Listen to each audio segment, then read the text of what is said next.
I would like to first welcome everyone and thank you for joining. I know there's some people still jumping on, but I do want to say thank you to Sander Nasson, who helped us connect myself and Rabbi James Stone Goodman, who's presenting for us today with a little bit of inspiration and some soul strings, as I always like to call it. And here's a little bit about Rabbi Goodman that I learned from his website that you're welcome to check out afterwards. It's stonegoodman.com. So Rabbi Goodman is a rabbi who serves actually two congregations in St. Louis, Missouri, Congregation Neve Shalom and Congregation Central Reform Congregation. He also runs Shalva, which is an outreach for addictions, Jewish prison outreach, and Jewish attention to mental illness. He's a writer and a musician who integrates story, poetry, and music in an incantational art form. He's produced 7 CDs to date, the most recent, The Book of Healing, and he recently finished an MFA in creative writing from the University of Missouri, St. Louis. His work is available, like I mentioned, on stonegoodman.com, but also on the website neveshalom.org. So we're very honored today to have you, and we're looking forward to what you share. Thank you. And Rabbi Goodman, if you want to see everyone, I know I spotlighted you, you can change your view back to gallery. Yeah, I see it. Yeah. Hey, thanks a lot. I only serve one congregation now, by the way. I retired and then I unretired and I went back to work for my wife. So I work only at Central Reform Congregation now. And but everything else is probably the same, except I made a few more CDs since then, and now we have about 10 of them, I think. And lately I've been working with collaborations with people on other kinds of music and stories and poetry and things like that. Collaborating with a bunch of younger guys, more electric kinds of stuff that was new for me. So that's kind of where I'm at. And let me open with, let me do a little tune, the kind of tunes that we play with. We play with some interesting little tunes.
This tune was an experiment in creating a nigun concept, a niggin, with a Sephardic melody.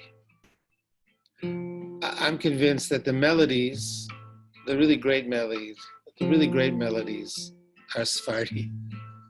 And the Ashkenazim, they got a leg up on rhythm and things like, and harmony, but the Sephardim got the melody concept. And so I took an old melody and I tried to make it into a Ashkenazi style niggin. And here's the clue. Yirmikero madre. Ir mi quiero, madre. Ir mi quiero, madre. Ir mi quiero, madre.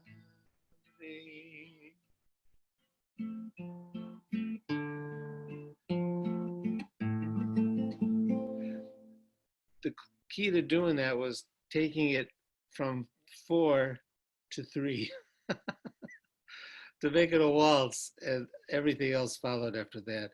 This song is from an old Ladino folk song. Yun mi quiero, I long for my mother, Jerusalem. A really, really beautiful, beautiful song. So some years ago, I got interested in these melodies from the Eastern Mediterranean Jewish world. And I started to develop them and use them and love them, and they got inside me. And now if sometimes when you have a melody or a song or something like that, it takes over. I'm not sure I could find the original folk song again. I'm not sure I can grab it out. It was overwhelmed by this other thing we created. And then when we took it, we made a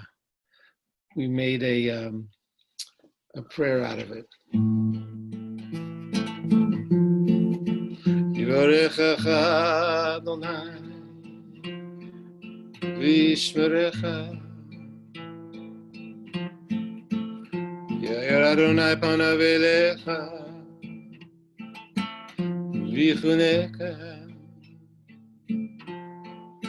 Yisa Adonai panav elecha v'yasem lecha Shalom.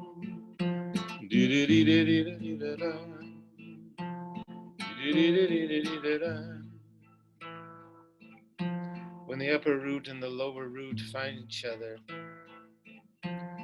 we call this shlemut, shalom.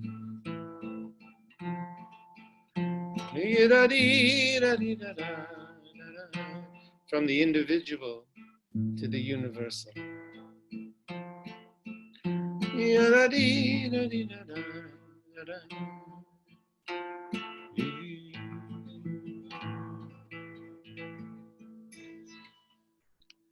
So we recorded it and we took and we put in with text, we put in the threefold blessing, of the priestly blessing. And in one of my classes, we retranslated it. There's always room for translation. Every translation is an act of interpretation. So we took that well-known piece from the Book of Numbers, and in my class, we translated it about 12, 14 different ways. And we made a little book out of it. And then when we recorded it, we got all these musicians to play the tune. And then toward the end, I start speaking the translations like quicker. And it works so beautifully, so nicely. That's also online, by the way, if you want to look at bandcamp.com, put in my name, James Stone Goodman, bandcamp.com, and our latest CDs are on there. And you can just listen to them for nothing. And the material is beautiful. So I learned how to play with these things from my teacher, so I want to honor him by doing one of his tunes.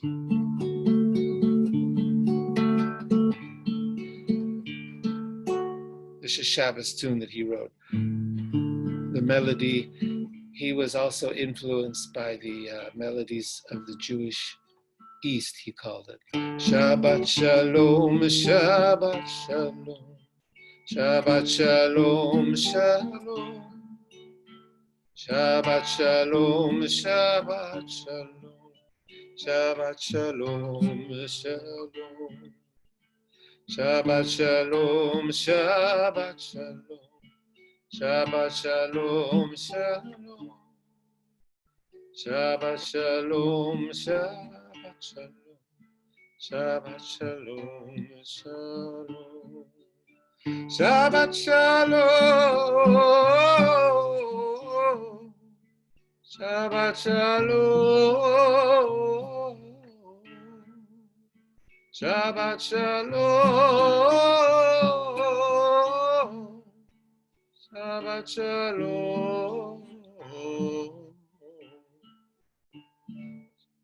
Shabbat Shalom. Shabbat Shalom.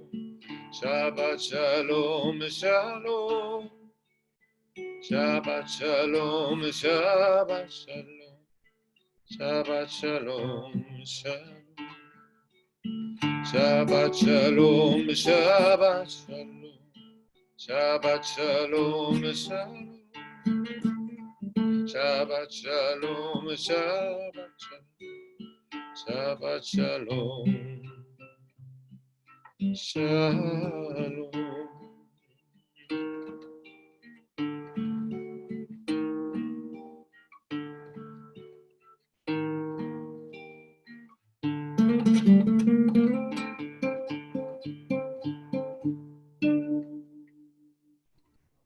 What was your teacher's name? Bon Yeshur. Was he Sephardic? No, but he walked around the world with an accordion strapped to his back, and wherever he paused, he collected melodies Oh, like a sponge. And these melodies, collected melodies later, in his creativity, he moved beyond his own boundary, just stepped outside of his own border and created a whole new kind of musical form. So those are a couple of his tunes. I always like to bring him with me wherever I go. May he rest in peace. And I bring him to every one of my talks. So we're at Shabbos Shuvah this night. So during these 10 days of the days of Oz, today's is especially, this Shabbos is an especially a parting of the curtain, and we are thinking about this notion of tshuva. So I'm going to give over a teaching that I received from another one of my teachers, may he rest in peace, Rabbi Sholem Rivkin, who was the chief rabbi here of St. Louis for a long time, and really a beautiful, brilliant man. And he came into one of our sessions one day and he gave over this teaching to us, which was, to me, it was November 7th, I believe it was, 1993. I remember because the teaching was stunning to me, so I wrote everything down. I didn't want to forget it. So we were having a rabbinical meeting and he came in and he said, I'm going to tell you how the Baal Shem Tov used to teach tshuva, about tshuva. Tshuva, this concept of that in the prayer book is often translated as repentance, but repentance is not adequate.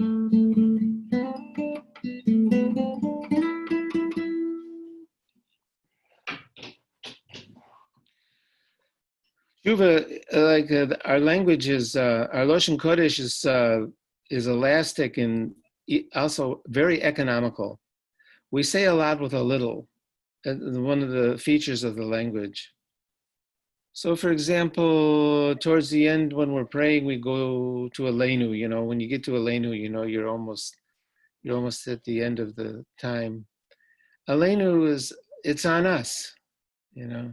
It's a very simple Aleinu, it's on us. It's on us. You know, we have to do it, it's on us. And it's on us, and if we put on the yoke of the kingdom of heaven, it's on us with assistance, but it's on us. Aleinu. Very simple language. Tshuva, similarly, very simple language. Tshuva has three senses. It has a sense of a return, R-E-T-U-R-N. It has a sense of a turning, just a turning, which is a little bit different from return. And it has a sense of a response. You know, you ask a question, you get a tshuva, a response. Not necessarily an answer, by the way, a response. So the Baal Shem Tov used to come into his circles and he used to say, used to refer to the story of Moses at the bush. The bush is burning and unconsumed in Exodus 3:3, I think it is. And so the text says that Moses says, I'm going to turn away from here and see about this bush, why it remains unconsumed. And the word that's used is asura. I will turn. Na is a kind of a untranslatable Hebrew. It's a gesture in English. It's like a humble gesture. Asura na, I will turn from here and see about this bush, why it remains unconsumed. So Rashi has a comment on this. Rashi always responds to something. He usually doesn't tell you what he's responding to, but he makes a response, And Rashi's sitting around with his circle of students, and somebody must have said, that's a strange response, Here God's speaking to Moses out of this little bush. And Moses turns, I'm going to turn away from here? What kind of response is that? It's not what we would expect. We expect him to fall on his face. We expect him to lift up a prayer, use some of the language of prayer, or something, a language of awe, but he turns away. Asurana. I will turn from here. Let me turn from here, please. So Rashi has an elegant four-word comment. Asura mikan, I will turn from here, lehit karev sham, and come closer toward there. That's it. I will turn from here toward there. So the Baal Shem Tov used to say, that is tshuva. I will turn from here toward there. And when I heard that, it wasn't parsed for me. The teacher who brought it to me didn't stop to take it apart from me, But I knew when I heard it, I was hearing something significant. And I knew that I heard something that would change the notion for me. So I started to think about that. And I started to think about it was more attached to that second definition of tshuva I mentioned, second sense of the word turn, a turning. So in that description of tshuva, a turning, it was a detachment from the concept of sin even. It wasn't even attached to the concept of sin anymore. It was now attached to the concept of change. Not the concept of sin, but the concept of change. And what's the nature of that change? It'd be very, very subtle nature. It's simply not being here. It's toward there. What's there in that comment? In Rashi's comment, what's there? It's a capital T. It's something ultimate. However you figure it, it's God or whatever it is that you believe in that animates your life. God or nature, whatever it is for you, that is ultimate. Capital T there. Notice it's toward. So it also detaches one from the sense of arrival and attaches one to the sense of movement or process or journey. So in a word, I came to understand tshuva through this teaching in the best way I could describe it, as, in one word, unstuck.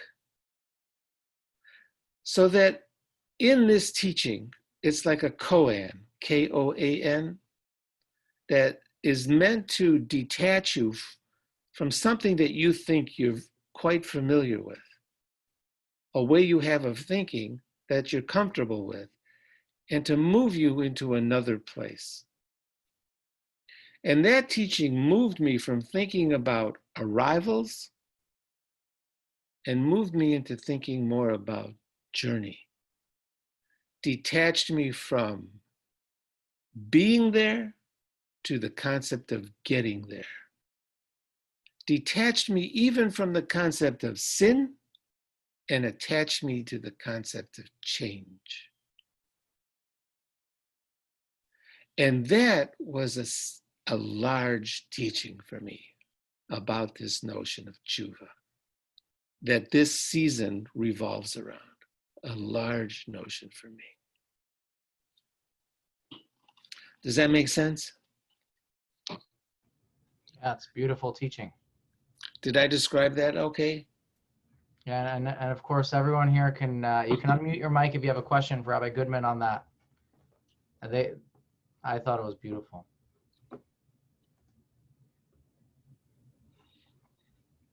Sounds like no questions. That's a good thing, usually.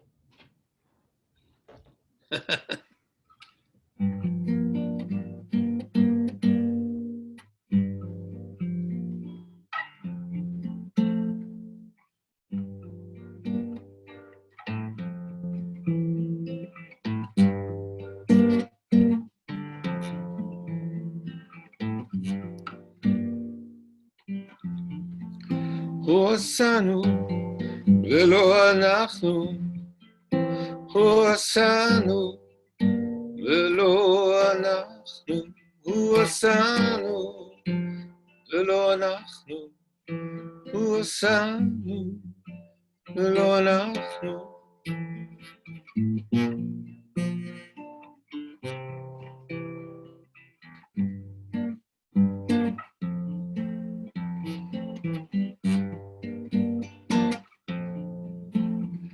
Deu,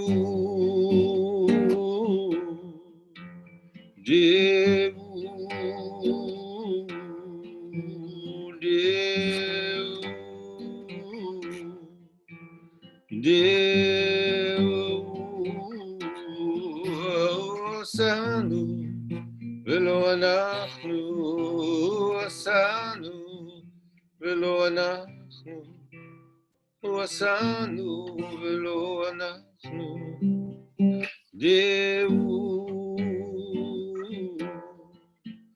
דהו, דהו. There was a teacher named Sfas Emes. He's known by the name of his main book, Sfas Emes, The Language of Truth, is a commentary on the Torah, a very beautiful commentary, very lovely. Sfas Emes, The Language of Truth. It's translated, it's really lovely. It's translated into a really nice volume too. It has the Hebrew in the back and the translation in the front. And in that book, the Sfas Emes mentions that this time of year, his grandfather, he often quotes his grandfather used to teach this verse. I believe it's Psalm 100, verse 3. And the verse is, De'u, De'u, De'u, Ki Adonai Elohim, no, De'u is no, no, K-N-O-W, that God is God. Hu asanu v'lo anachnu, God made us and not ourselves is one way of translating it. But there's another way of translating it. Hu asanu v'lo anachnu, that lo is a, what do you call it? Homonym, I think. It's spelled two different ways. It can be spelled two different ways, but it sounds the same. Hu asanu v'lo anachnu, which means hu asanu, God made us, and not we ourselves. That's the negative. But it also can be taken as a pronoun. Hu asanu v'lo anachnu, he made us, we belong to God. We belong to God. We are part of God. It means that too. And actually, the text itself has a variant. It appears in both ways in the Hebrew text, both ways as the negative, God made us, not we ourselves. It also appears God made us and we belong to God. Both ways. It's called Kri and Ktiv. It appears both ways. And this time of year, Sfas Emes's grandfather used to bring this verse to prepare us for these days of awe. Hu asanu lo anachnu, we belong to God. We are in God. We are a part of God. V'lo anachnu, we are within God. And he explained this as this is what he called bittul. Bittul means little. Bittul means we contract that sense of I, that self-fullness. It contracts because the spiritual exercise becomes less me, more other. Less me, more other. And that becomes the algebra of this time of year, of all times of year. Less me, more other. Hu asanu velo anachnu. Deu, Deu, Deu, Deu. Hu asanu velo anachnu. Hu asanu velo anachnu. Hu asanu velo anachnu. Deu, Deu, Deu.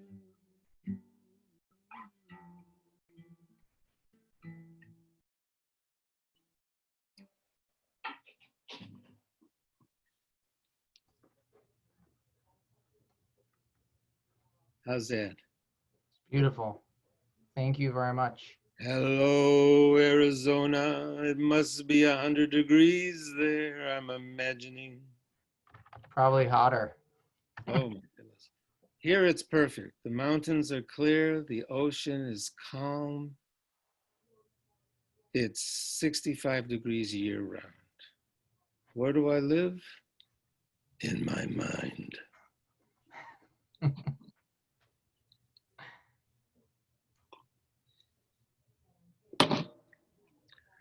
Any questions? Responses?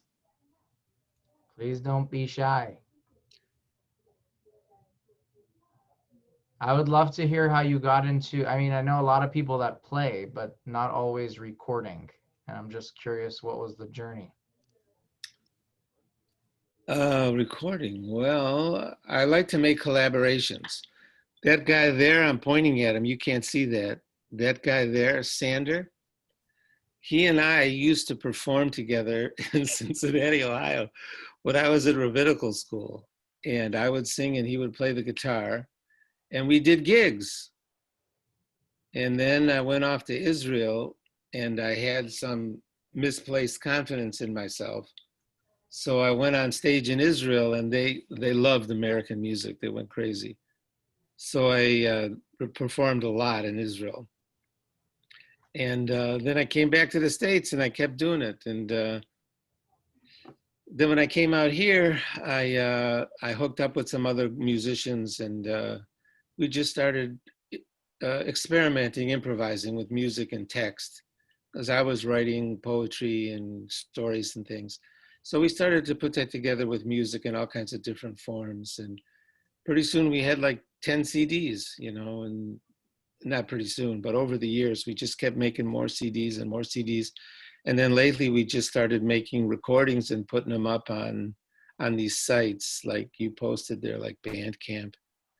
And those are all collaborations, really interesting collaborations with different musicians. I like making collaborations. And now I'm working with this kind of electric band that has been really fun for me and a stretch for me. So have you changed your instrument for that with the electric or? Yeah, actually I did. I bought an electric guitar. I never had an electric guitar before. I bought my first electric guitar. That's a good, excellent question. I did change, yeah. I mean, you know, I expanded. I mostly play old style nylon strings, but I bought myself a Stratocaster. And I started playing the oud, that thing over my shoulder. Oh. That's So how does that sound? Can you share a little strumming on that? it won't sound good on here because Zoom doesn't pick up sound that well, and this instrument is very tender. So that's called an oud.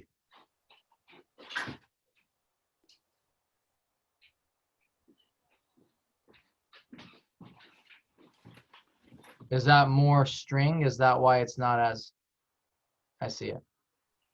Yeah, it's 11 strings.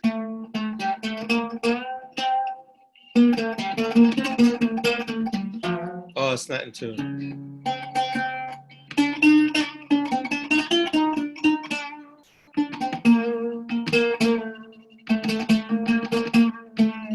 This is quite a different deal entirely. We hear it well, though. Oh, yeah? Yeah, comes through very clear. Sander, who is my sound tech guy, he knows if it sounds correct. He said it sounds correct. Yeah, the oud became a kind of an obsession, and the oud is kind of like the classical instrument of the Middle East and the Eastern Mediterranean. Everybody plays it there. It's like the guitar here. And it's a very popular instrument throughout the Middle East. So I kind of fell crazy for it in the year I spent it as a student in Israel, and I started learning the oud. So is that good for Sephardic Nagunim like you Yeah, share? It is? Okay, Andrew. yeah, really nice. Yeah. Can you play Avinu Malkeinu on that, or it wouldn't do for classic? I could. You want me to play it? Yeah, sure. I would love a song. I think everyone's saying it. Yeah, but you don't have to do Avinu Malkeinu. I'm saying a song that you like, whatever. I can do Avinu Malkeinu.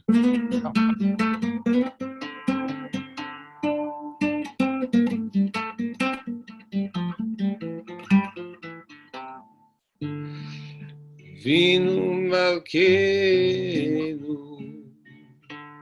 Chaninu Anenu.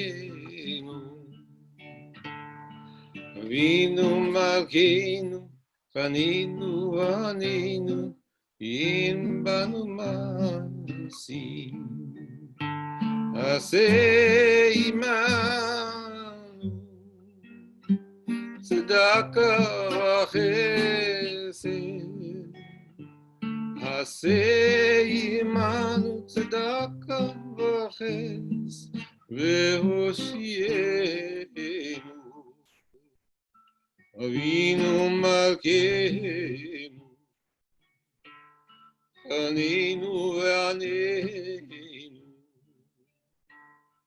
Avinu Malkeinu, Chaninu Anenu, Ki Im Banu Masim.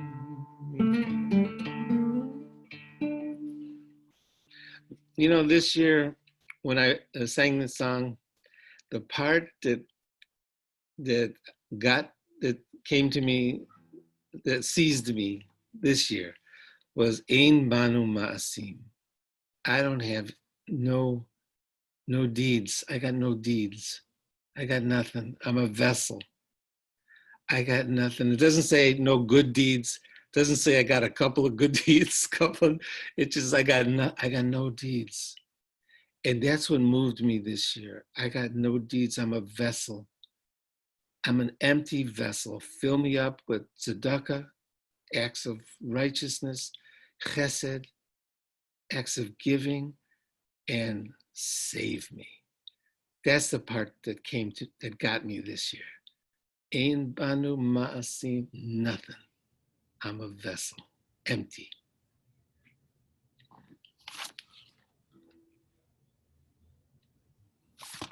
I love that, actually. I don't think I've ever heard it that way. Yeah, that's what moved me this year. That is beautiful. Anything else? No, first of all, thank you. This was beautiful, and I love the inspiration.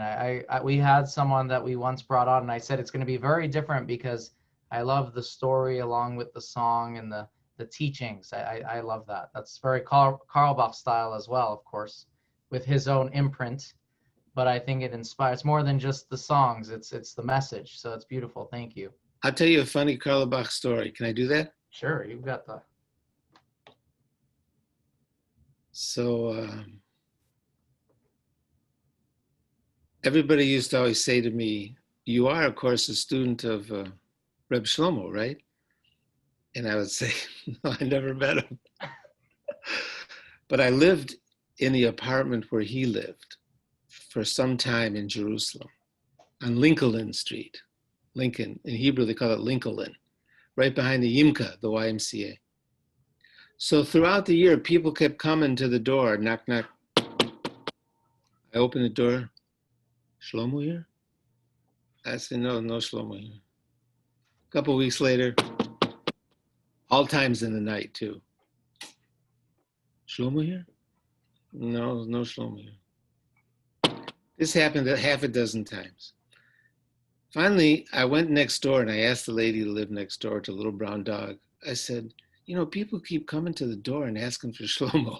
Who are they looking for? And she said, oh, Shlomo Karlebach used to live in that apartment. She said, but that was a long time ago. I said, really? She said, yeah. So he appeared around Jerusalem the year I was there, but I never got to go. I was doing other things and I was performing a lot.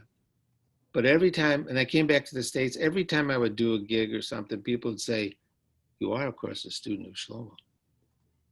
And I'd say, I finally started saying, yeah, I am, yeah.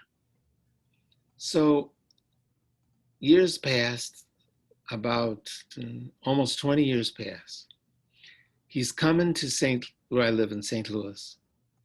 And I say, I'm going to meet Shlomo. I'm going to find out when he's doing his sound check. I'm going to go when there's nobody else in the room. I'm going to go in while he's doing a sound check and I'm going to meet him. So I find out when he's going to do a sound check. I go to the theater that night.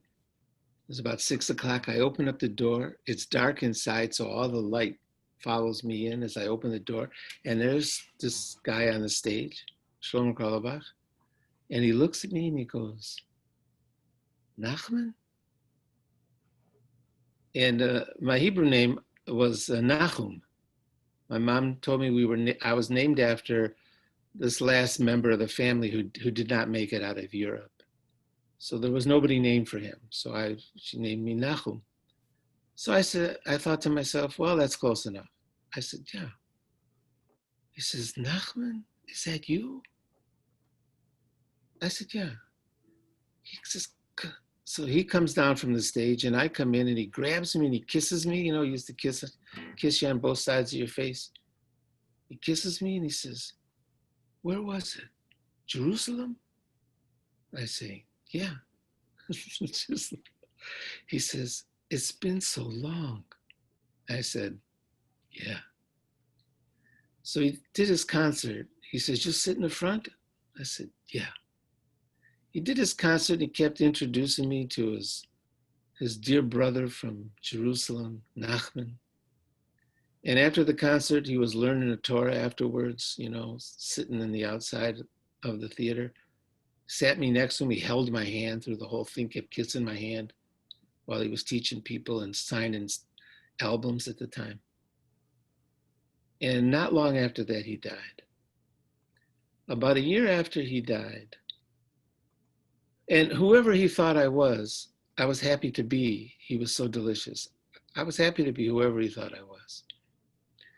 About a year after he died, I get a letter in the mail from someone in my family that had done a lot of that genealogical research, you know. So I'm looking at it and I'd seen the things before in my family, but this was something I hadn't seen. I keep looking, I see the little boxes and I understand, I see that generation, I understand the one generation, next generation, I understand, I see the names I'm familiar with. And then I keep looking into one generation deeper into my family than I had any knowledge of. There was a little box, and in that box was the person that I was named after, and his name was Nachman. Not the name my mother gave me. My mother had made a mistake, but the name that Shlomo called me, Nachman Stavisker. That was who I was named after, Nachman.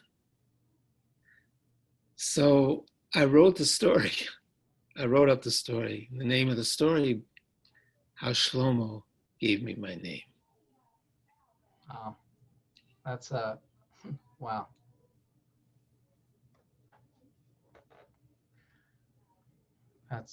Wow, that's pretty amazing. Thank you for sharing that. So yeah, I'm a student of Reb Shlomo. Yeah. Thank you. Yeah. Well, thank you for today. I loved it, and I know everyone else appreciated it. Thank you. It's a great way to welcome Shabbos, and like you said, Shabbos Shuvah before Yom Kippur with the inspiration. Gemar Chasima Tov, everybody. Thank you, and same to you. Yeah. You know, I used to live